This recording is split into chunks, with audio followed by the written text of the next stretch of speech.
Welcome to What's Up Wednesday, everybody. This week, I want to go back to a couple of concepts I've spoken about in the past. Well, one concept, one call it an exercise. So the concept is writing your own eulogy. And the reference that I want to make is to developing your resume. So it may kind of seem weird that you're applying your own eulogy, what you want to be remembered for with your resume, but hopefully you'll stick with me here and kind of hear me out. So I've talked about how, and this isn't my idea, but writing your own eulogy now and basically writing what you want to be remembered for when you die and what you want people to say at your funeral. While it sounds like a little bit of a morbid exercise, it's actually a fantastic exercise. It's very common in leadership training to help people visualize who they want to be and what they want to accomplish. And I think that that could become our North Star of our careers and our lives in general, and help to kind of dictate or direct us on what we're going to accomplish in our life. So when you think about that concept, there's some value to it. Yes, not everybody wants to think about their eulogy and they don't want to think about the end of their life. But at the same time, what do you want to be remembered for? What is your legacy? And different people are going to have different legacies. Some are going to want to do fantastic, great things that are remembered for centuries, for generations, and others maybe not so much. But either way, what is that legacy that you want to leave behind? Now we shift over to your resume.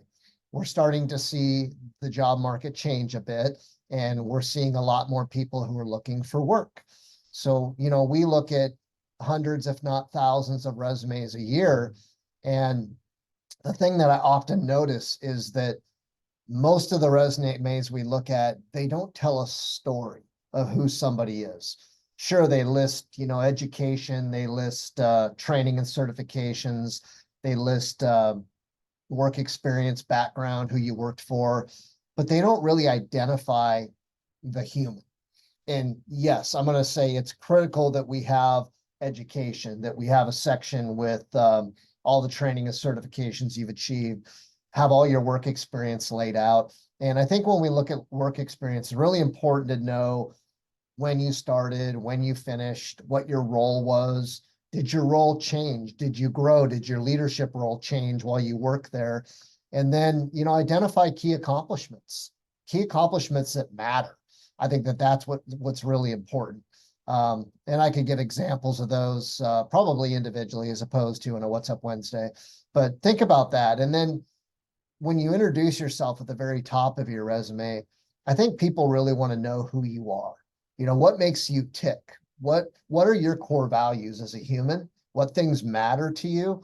It may be that relationships matter and that you really like to spend your time building strong relationships. Communication's extremely important to you. You like a schedule. You like to solve problems. You're very reliable. You're always early.